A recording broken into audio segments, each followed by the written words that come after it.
रोहिणी जी और उनकी बहू रूपम बहुत प्रेम से रहती थी। रूपम ज़्यादा पढ़ी लिखी नहीं थी, मगर हर काम में दक्ष और व्यावहारिक थी। दोनों सास बहू सारे तीज त्योहारों बड़े प्रेम से मनाती।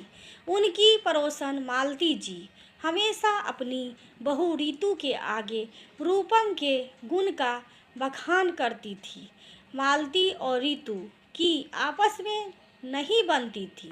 रीतू बिना कारण रूपम से द्वेष करती थी। वह चाहती थी कि रूपम और उसकी सास का झगड़ा हो जाए।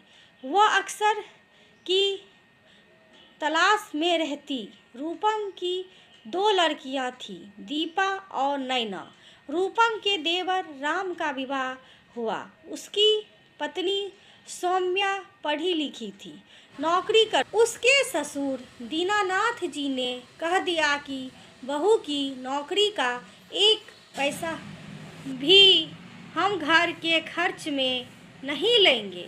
बहू के खर्च की जिम्मेदारी हमारी है। वह नौकरी करे, मगर रूपम के काम में बराबरी से मदद करे। सौम्या संस्कारी लड़की थी।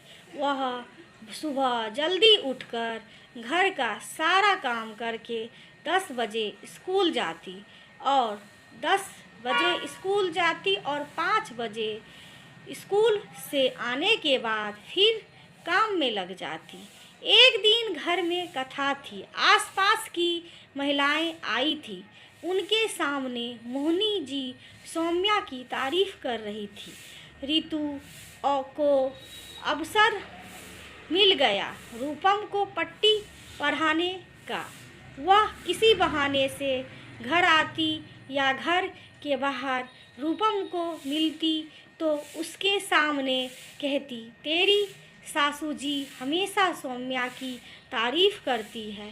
देख, तू भी तो दिन भर घर के कामकाज में खटती रहती है, पर वे अब तेरी तारीफ नहीं करती। वे पढ़ी लिखी है, नौकरी करती है, अच्छा पैसा जमा कर लिया होगा। उसने ऐसा न हो कि वे सास ससुर को पटाकर घर मकान और जायदाद अपने नाम करवा ले। रूपम, मुझे तेरी चिंता होती है। कहीं उसने ऐसा कर लिया तो तू क्या करेगी? किशोर भाई साहब भी बहुत सीधे हैं। जब बार बार ऐसी बातें सुनती तो उसका मन विचलित होने लगा। वे कच्चे कान की थी। रीतू की बातों में आ गई। उसने अब बस रीतू ही उसकी सगी लगने लगी। उसके बहकावे में आकर उसने घर में झगड़ा करना शुरू कर दिया और अपने हिस्से की मांग करने लगी। किशोर जी ने बहुत समझाया, मगर वह नहीं मानी। रोज के कलह से घबराकर घर का बंटवारा हो गया। किशोर जी की बड़ी बेटी दीपा विवाह लायक हो गई। किशोर ने अपने पिता से बात की। बोला, पापा, किसी महाजन से शादी के लिए कर्ज लेना है। दीनानाथ जी ने कहा, बेटा, महाजन बहुत ब्याज लेगा, उसे चुकाने में कमर टूट जाएगी। सौम्या यह बात सुन रही थी। बोली, भाई साहब, आपको कर्ज लेने की ज़रूरत नहीं है। मैंने दीपा के नाम से पैसा बैंक में जमा किया है। बाबूजी ने मेरी कमाई का एक पैसा भी घर खर्च में नहीं लिया, पर अपनी बेटियों के लिए तो वे पैसे खर्च किए जा सकते हैं। दीपा मेरी भी बेटी है।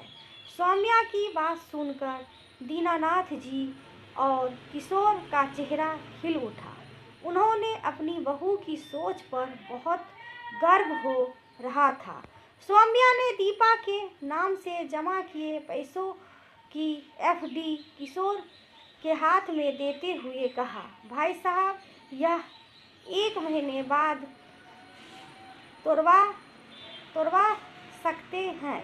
मैंने नैना के नाम से भी पैसे जमा किए हैं, आप मना मत करना।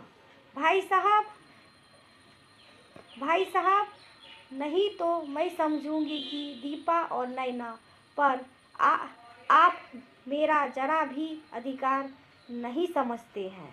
भाई साहब, एक और प्रार्थना थी आपसे, हमारे आंगन के बीच जो दीवार है उसे हटा दीजिए।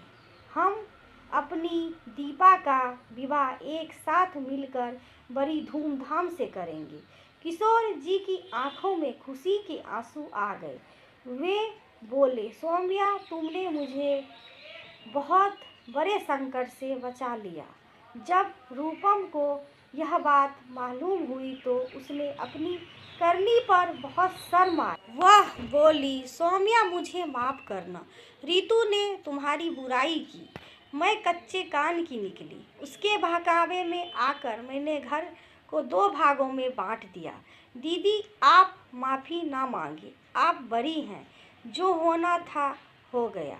अब तो हम मिलकर मम्मी जी से पूछकर दीपा की शादी की तैयारी करते हैं।